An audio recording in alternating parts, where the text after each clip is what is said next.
abordar agora a parte 3, com algumas situações específicas sobre a primeira lei da termodinâmica.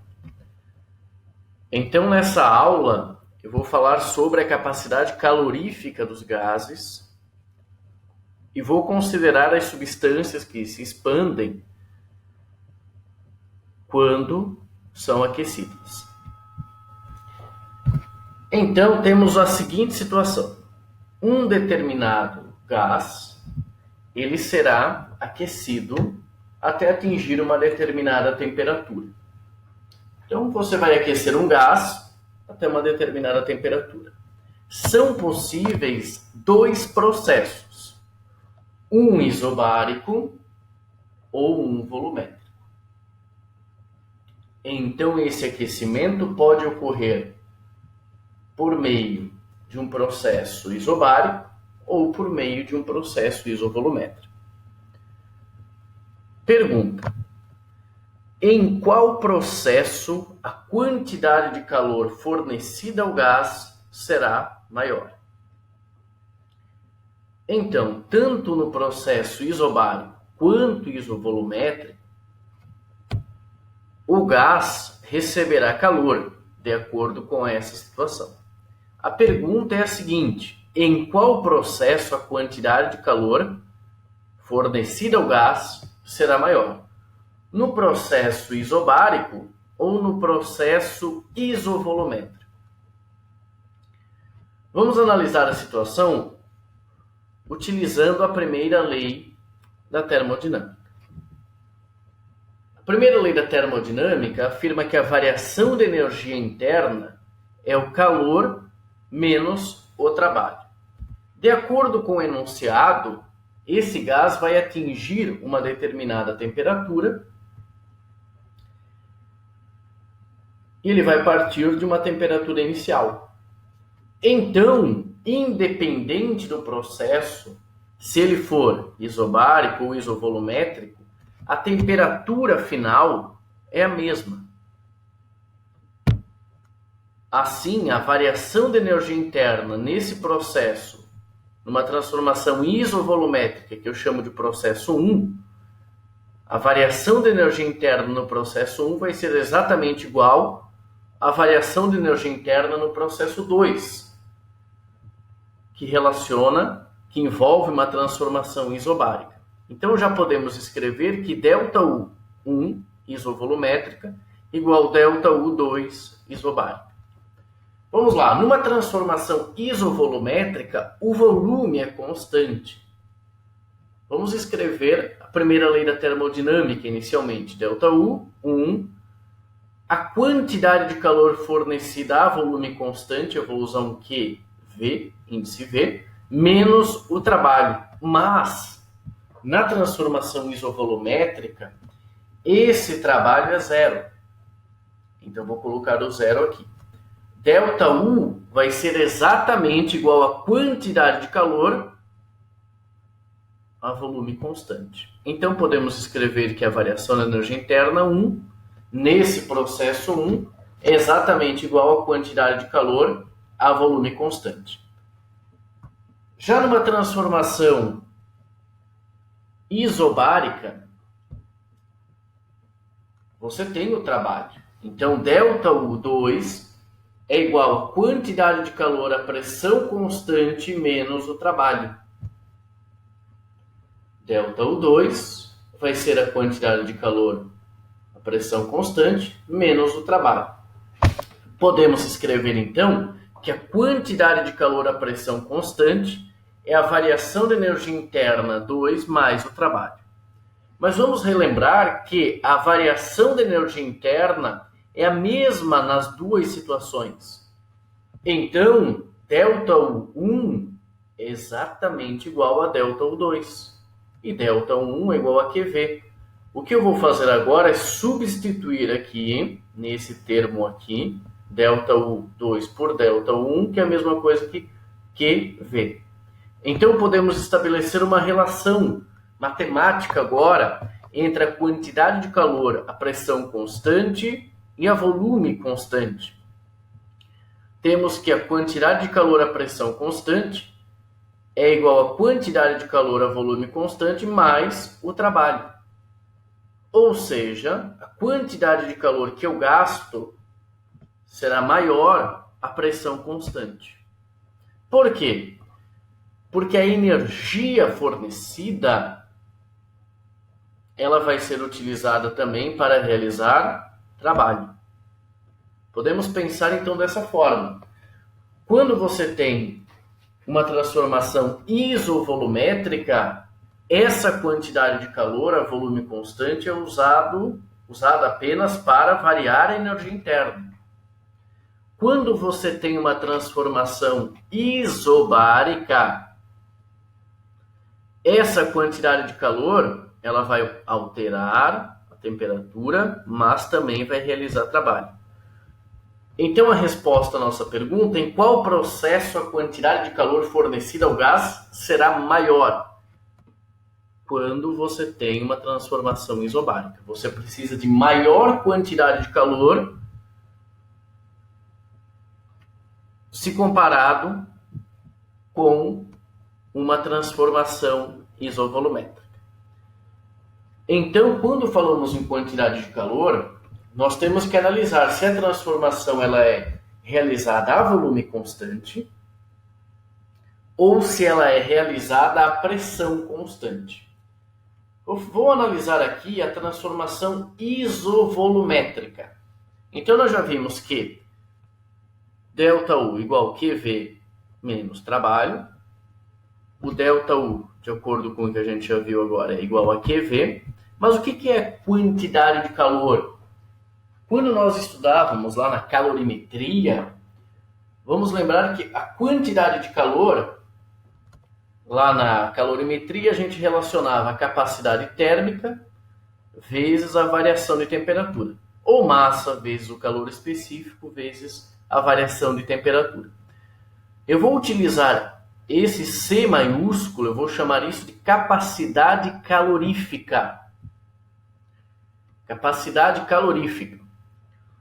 Então, a quantidade de calor a volume constante é muito semelhante essa equação com aquela que nós utilizávamos na calorimetria, é igual a capacidade calorífica a volume constante vezes ΔT.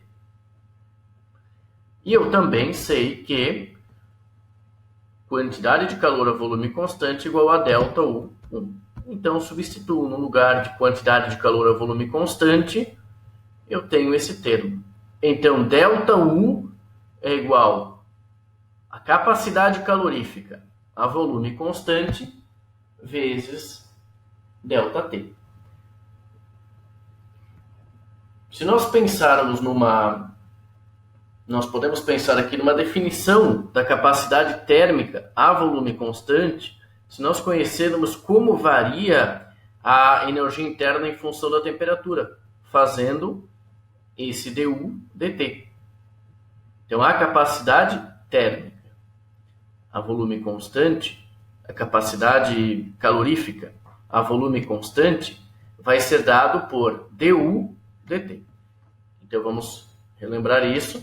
A capacidade calorífica é dado por dU dt. Quando nós trabalhamos com a transformação isobárica, vamos utilizar a primeira lei da termodinâmica, ΔU igual quantidade de calor a pressão constante menos o trabalho.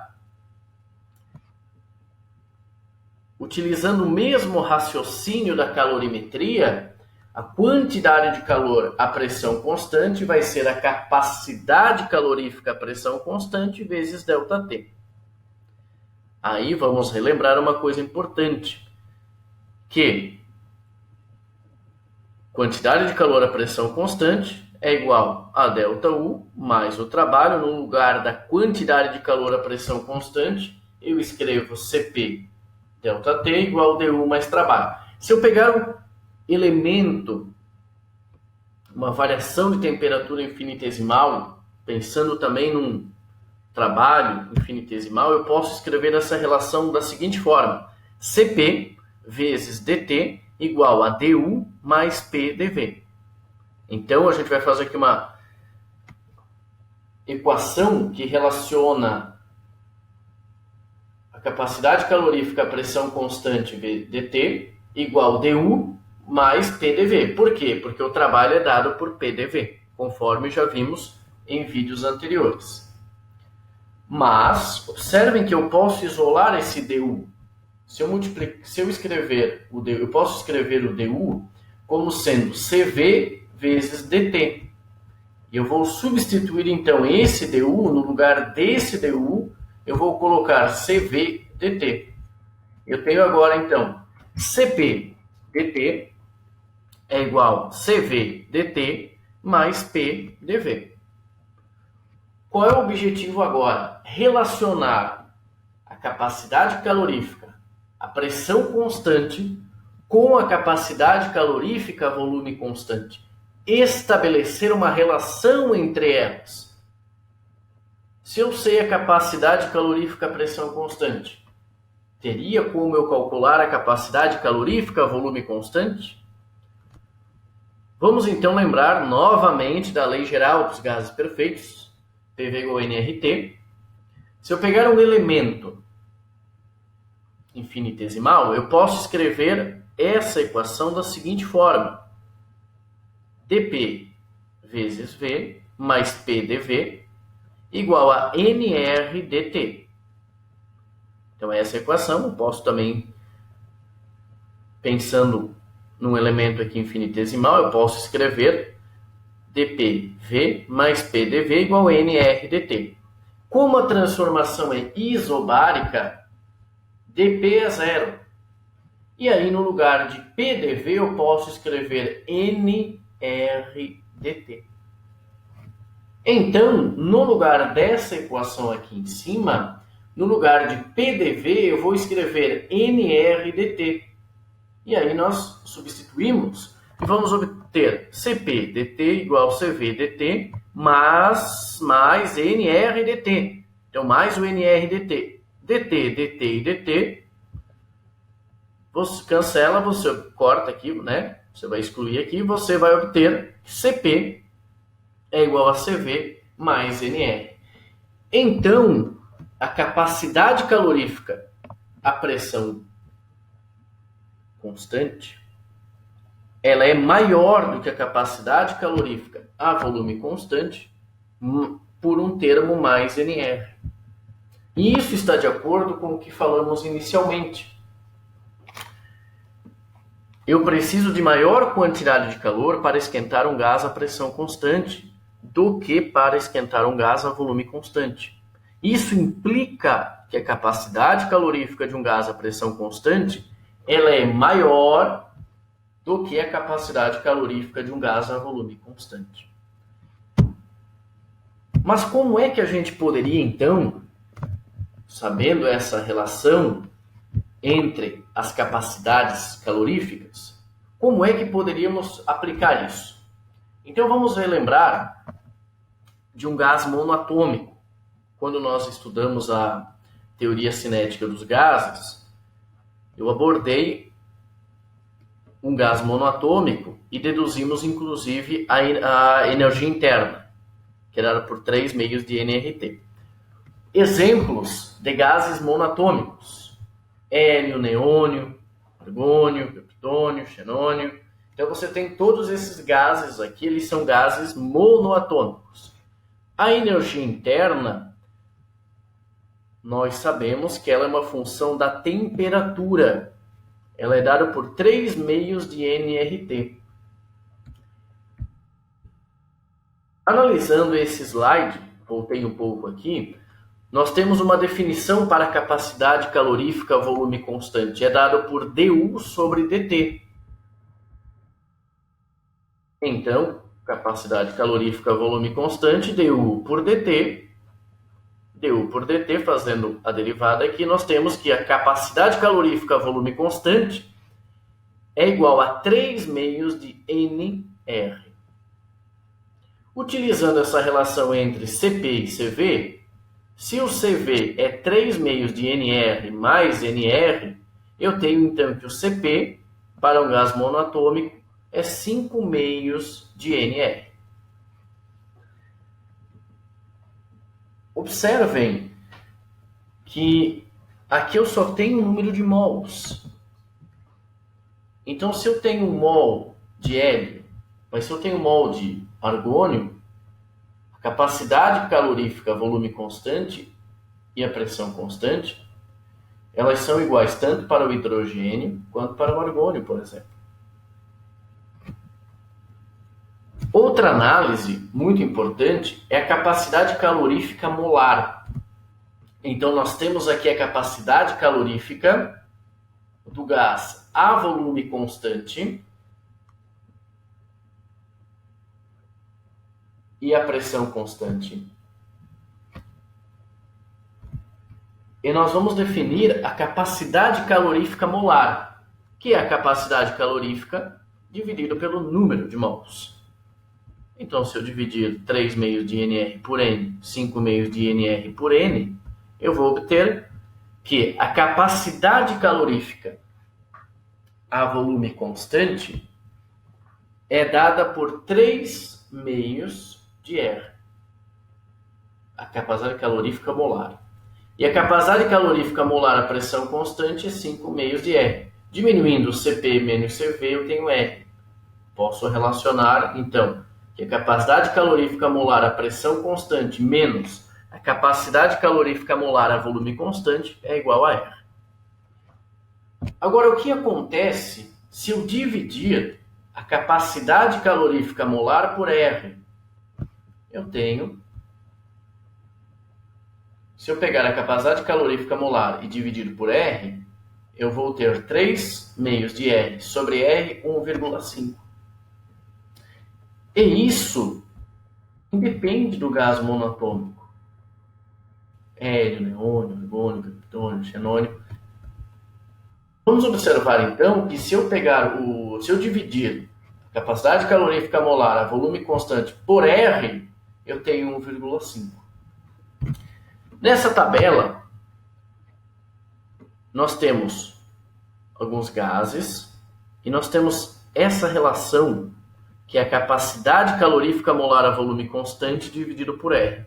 De acordo com a nosso cálculo, capacidade calorífica molar por R dava 1,5. Vamos analisar agora hélio, neônio, argônio, criptônio, xenônio. Olha, observem aqui, pessoal, que a consistência desses resultados. Esses gases, eles são gases monoatômicos.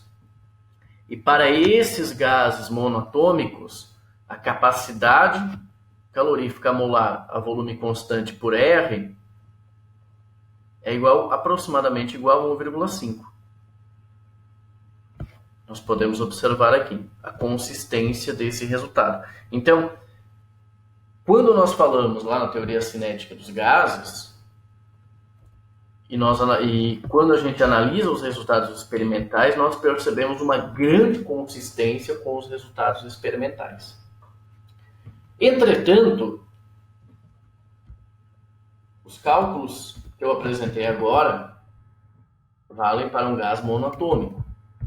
Mas, quando nós analisamos nitrogênio, hidrogênio, oxigênio e o CO, que são gases diatômicos, esse valor fica bem maior do que 1,5, 2,5, 2,46, 2,52, 2,49. Obviamente, isso está numa determinada temperatura. E quando nós analisamos CO2, NO2, H2S, esse valor fica ainda maior. Por que isso acontece? Existe um teorema que nós falamos nas aulas passadas, lá na teoria cinética dos gases, que é o teorema da equipartição de energia, que afirma o seguinte: quando você tem N mols de um determinado gás, para cada grau de liberdade, a energia interna é dada por nRT sobre 2. Isso eu estou pensando em N mols. Poderíamos pensar para cada molécula. Então, para cada molécula, para cada grau de liberdade que essa molécula possui, a energia interna para cada grau é dada por 1 meio de K vezes T. Para saber a energia interna total, basta você somar as energias relacionadas com cada grau. No caso de N moléculas, eu posso escrever o meio de NKT, e isso nós já vimos em sala de aula. Isso equivale ao meio de NRT. Então, para cada grau de liberdade, vamos pensar já em N mols, podemos pensar numa molécula, mas quando a gente pensa em número de moléculas, quantidade de mols, energia interna é dada por um meio de NRT para cada grau de liberdade. Então, nós temos aqui, por exemplo, uma molécula monoatômica. Essa molécula monoatômica, o que ela pode fazer? De acordo com o teorema da equipartição da energia. Ela pode se deslocar nesse eixo. Eu desenhei aqui 3 eixos. X, Y, Z, por exemplo. Ela pode se movimentar, ela pode ter uma translação em X, Y, Z. Então, ela tem 3 graus de liberdade. Ela se movimenta nesse eixo, então, um meio de K vezes T, um meio de KT e um meio de KT. Eu tenho energia interna, 3 meios de KT para cada molécula, para N mols, 3 meios de NRT, que é exatamente igual ao valor que nós apresentamos anteriormente. Agora você pode perguntar, tá, professor, mas essa molécula ela não pode rotacionar em torno do seu eixo de rotação, tendo assim mais um grau de liberdade? Ela poderia, mas para que ela consiga rotacionar é necessária uma temperatura crítica para que ela rotacione de forma que essa rotação contribua para a energia interna. Então, no caso de uma molécula monoatômica, eu não vou entrar aqui em detalhes sobre essas moléculas especificamente, mas uma coisa importante, no caso do hélio é uma molécula monoatômica. Para o hélio rotacionar e assim a rotação contribuir para a energia interna, a temperatura do hélio deveria ser da ordem de 150.000 Kelvin. Então isso é muito importante. As moléculas monatômicas, considerando as nossas temperaturas, até porque 150.000 Kelvin é até maior que a temperatura de dissociação do hélio, então as moléculas monatômicas elas não rotacionam em torno desse eixo, elas realizam apenas um movimento de translação. Se movimenta aqui, aqui e aqui, nesses 3 eixos. Um outro exemplo, nós vamos agora olhar as moléculas diatômicas. Então temos um exemplo aqui, um modelo de 2 moléculas diatômicas.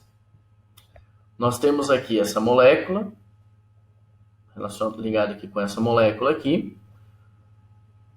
Essas moléculas, aqui nós temos um eixo que eu coloquei exatamente no centro de massa, X, Y, Z. Essa molécula diatômica ela pode transladar em X, em Y, em Z. Então temos 3 graus de liberdade. Mas ela pode rotacionar também em torno desse eixo Y e em torno desse eixo X. Temos então 5 graus de liberdade. X, Y, Z. Rotacionar em torno desse eixo Y, em torno desse eixo Z. Então, a energia interna é dada por 5 meios de NRT para uma molécula diatômica. Se nós analisarmos o calor específico molar, a capacidade calorífica molar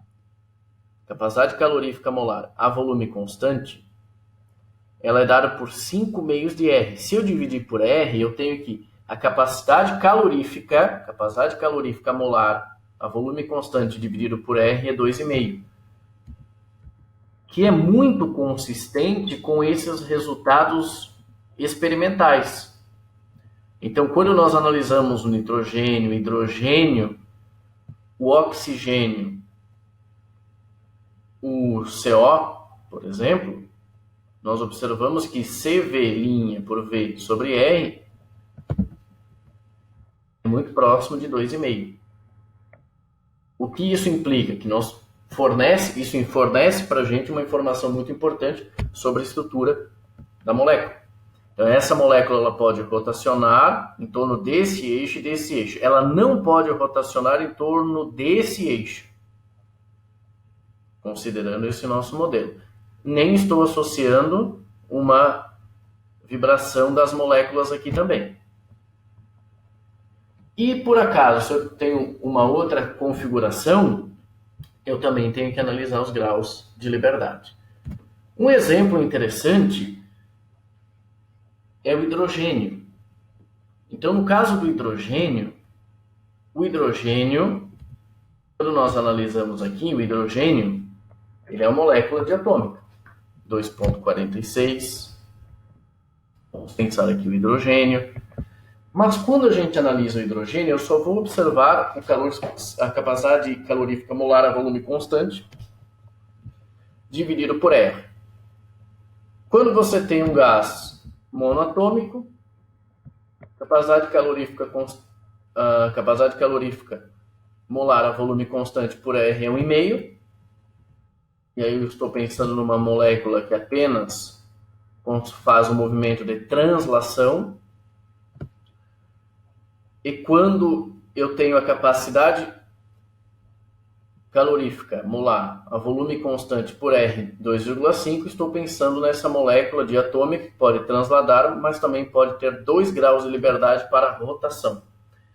Quando nós analisamos o hidrogênio, observem que interessante. Essa relação, capacidade calorífica molar a volume constante por R, nessa faixa de temperatura, até aproximadamente 75 Kelvin, é igual a 3 meios, 1,5. Ou seja, nessa faixa de temperatura, a rotação não contribui, a gente não pode falar em rotação da molécula de hidrogênio. Abaixo dessa temperatura, você não tem a contribuição da rotação para a capacidade calorífica. À medida que você aumenta a temperatura, você percebe que essa capacidade calorífica ela vai aumentando. Até que nessa faixa de temperatura, você obtém 2,5, que está bem de acordo com os resultados experimentais naquela faixa de temperatura. Então, abaixo de 75 Kelvin, a rotação ela não contribui para a capacidade calorífica. O que isso implica nesse caso? Que nós pensamos na inexistência, nosso modelo, na inexistência da rotação. Nessa temperatura, em torno de 300 até quase 700 Kelvin, o hidrogênio ele se comporta como essa molécula diatômica. Então, nós temos a translação até uma faixa de temperatura, levamos em conta, além disso, a rotação, e se a temperatura aumentar ainda, temos que pensar ainda na oscilação, em que esse valor seria alterado. Isso é bem interessante, pessoal, trouxe aqui apenas para mostrar para vocês que o teorema da equipartição da energia, embora ele explique satisfatoriamente muitos fenômenos, ele não prevê essa variação em função da temperatura. Pela física moderna, a gente consegue explicar isso pela quantização da energia, por exemplo. Mas apenas para mostrar para vocês. Vamos agora, então, apresentar 2 exemplos. Nos exemplos que eu vou abordar aqui, nós vamos utilizar o teorema da equipartição da energia, pensando numa molécula monatômica ou diatômica.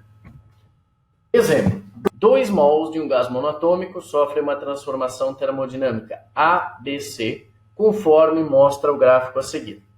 A. Determine a temperatura do gás nos estados A, B e C.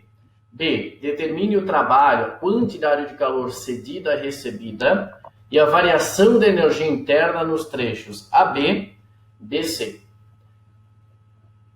D. Determine o trabalho realizado pelo gás na transformação ABC. E a letra E. Determine o calor cedido ou recebido pelo gás na transformação ABC.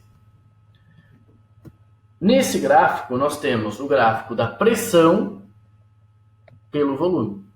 Então, de A até B, o volume é mantido constante, e de B até C, a pressão é mantida constante. Então, de A até B, vamos calcular inicialmente a capacidade calorífica a volume constante, que é dado por 3 meios de NR. Substituindo os valores, 24,942 Joule/Kelvin. Na transformação, como nós temos aqui uma transformação isobárica, vamos calcular a capacidade calorífica a pressão constante, que é dada por 5 meios de NR, com o resultado igual a 41,57 Joule/Kelvin. Na determinação da temperatura do gás,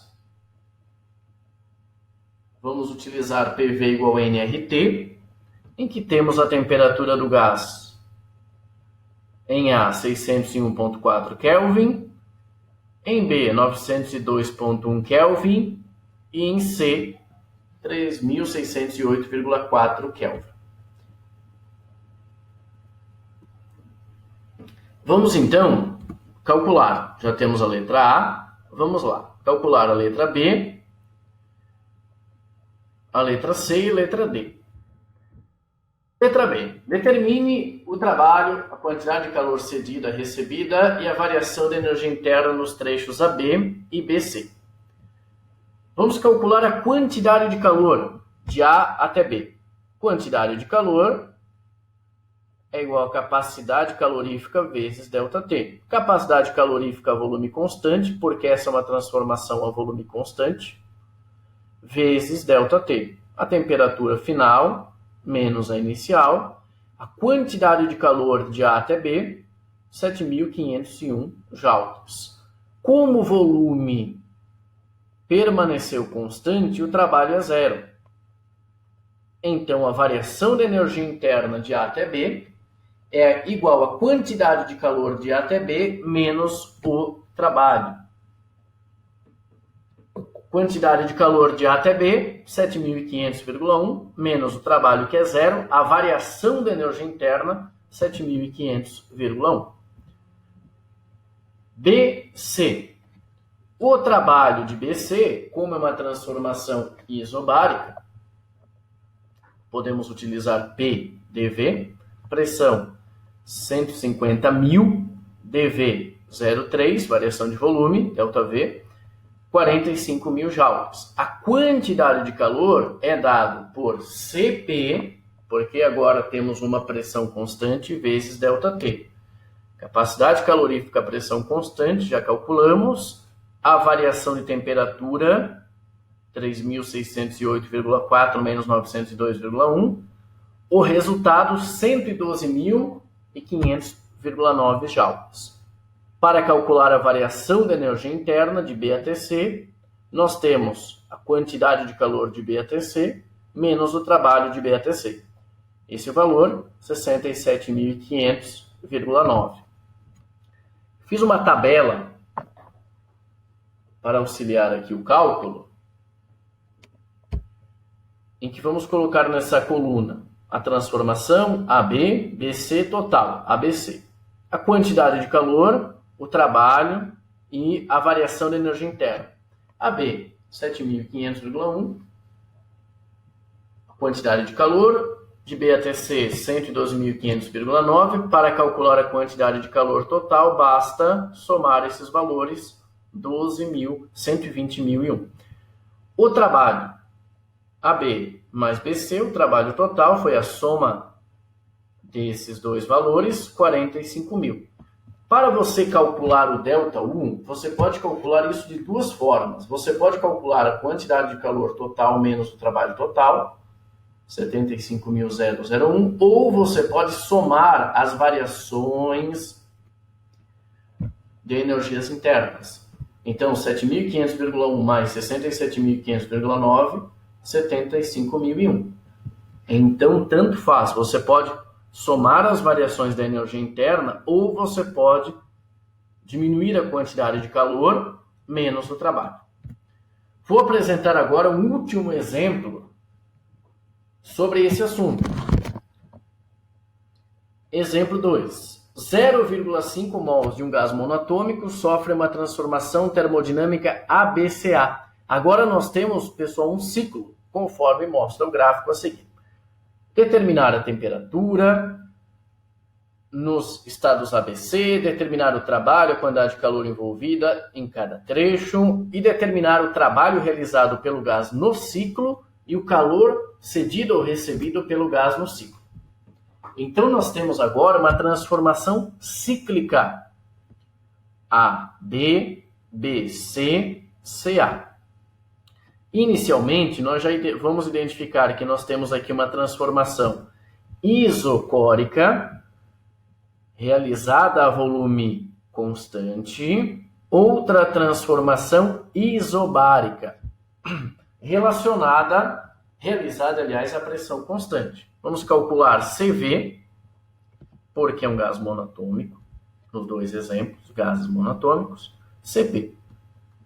CV, 6,2355 Joule por Kelvin, CP, 10,3925 Joules por Kelvin. Vamos analisar agora a B. A pressão em A é 0,6, o volume em A é 0,2. Multiplicando os dois dá 0,12. A pressão nesse ponto aqui é 0,4, o volume é 0,3. Multiplicando também dá 0,12. A pressão em B é 0,3, o volume é 0,4, multiplicando também é 0,12. Ou seja, esse produto PV é igual. Quando o produto PV é igual, a transformação é isotérmica. Então, nós temos aqui uma expansão isotérmica, depois nós temos uma compressão isobárica, e depois nós temos uma transformação isovolumétrica ou isocórica. Determine a temperatura do gás nos estados ABC. Utilizando PV igual a nRT, temos que a temperatura do A 2.886,7, que é a mesma temperatura do B, transformação isotérmica, e a temperatura do C, 1.443,35 Kelvin. Vamos inicialmente calcular o trabalho. Vou primeiro calcular o trabalho em cada etapa, depois a quantidade de calor em cada etapa. Na primeira etapa, de A até B, essa transformação é isotérmica. Relembrando as aulas anteriores, o trabalho de uma transformação isotérmica é dado por nRT/AB ln de VB por VA. Substituindo os valores, o trabalho de A até B, 8.317,8 joules. O trabalho de B até C é dado com uma transformação isobárica, P vezes dV. Lembrando que eu tenho uma compressão. O trabalho será negativo. Temos uma compressão agora, variação de volume 0,2 metros cúbicos, trabalho será negativo. CA, o volume é constante, então o trabalho é zero. Então o trabalho de A até B é positivo, trabalho de BC é negativo, trabalho de CA é zero. O trabalho de ABC no ciclo é dado pelo trabalho de AB mais BC mais CA. Fazendo esse cálculo, temos que o trabalho de ABC é igual, ou seja, o trabalho realizado nesse ciclo é igual a 2.317,8 joules. Quantidade de calor. Vamos agora calcular a quantidade de calor. Quantidade de calor de A até B. De A até B, vamos observar que é uma transformação isotérmica. Numa transformação isotérmica, ΔU é zero. Utilizando a primeira lei da termodinâmica, ΔU igual calor menos o trabalho, temos que a quantidade de calor é igual ao trabalho. Quantidade de calor de A até B é igual ao trabalho de AB, 8.317,8 joules. Para calcularmos a quantidade de calor de B até C, aqui, como é uma transformação a pressão constante, utilizaremos então Cp vezes ΔT, Pc, cujo valor é igual a menos 15.000. Para calcularmos a quantidade de calor Ca em uma transformação isovolumétrica, utilizamos então Cv ΔT, que é igual a 9.000. E para calcularmos a quantidade de calor nesse ciclo, nós temos que a quantidade de calor do ciclo ABC é igual a AB mais BC mais CA. É o ciclo ABCA, é o longo de todo o ciclo, que é igual a 2.317,8 joules. Então, vamos fazer uma análise para já no finalzinho dessa aula. Observem o seguinte, eu tenho três processos, processo AB, BC, CA. AB, quantidade de calor, trabalho, ΔU. Esses valores nós já calculamos anteriormente. Aqui, para você calcular o ΔU, é só pegar o calor menos o trabalho. Menos 15.000, menos 6.000, menos 9.000. Aqui também é só você calcular 9.000 menos 0, 9.000. Num ciclo, a quantidade de calor, você vai somar a quantidade de calor envolvida em cada etapa. E o trabalho também. Você vai somar o trabalho realizado pelo gás ou sobre o gás em cada etapa. Observem que a quantidade de calor é igual a 2.317,8. E o trabalho no ciclo também. Então, a variação de energia interna, lembrem do exemplo anterior, eu posso fazer de duas formas. Eu posso utilizar o calor menos o trabalho, esse valor menos esse, que é igual a zero, ou posso somar as variações em cada etapa. 0 menos 9.000 mais 9.000 também dá zero. Aí você pode perguntar, professor, então quer dizer que em todo ciclo a variação de energia interna no ciclo é igual a zero? Sim. Por que isso acontece? Porque um ciclo, como o próprio nome já diz, você vai ter algo que se repete, ele sempre vai ter o mesmo estado inicial e o estado final. O estado inicial e o estado final, eles são os mesmos. Observem no gráfico. Qual é a temperatura inicial do gás? TA. Aí ele fez o ciclo, expandiu, comprimiu, só aumentou a temperatura. Aqui. E aí, qual é a temperatura final? TA, que é 2.886,7. Então, qual é a variação de energia interna no ciclo? Não estou falando em cada etapa, estou falando no ciclo. A variação de energia interna no ciclo é zero. Ele começa no A e termina no A. E esse movimento ele vai se repetir. Exemplo, um ciclo motores a gasolina, o ciclo de Otto. Você tem, para outros motores, o ciclo de diesel. Então, você tem esses processos que se repetem. Nesse caso aqui, você tem a isotérmica, depois isobárica e isovolumétrica. Então, essa tabela ajuda bastante na hora de você analisar. A variação de energia interna num ciclo, ela é zero.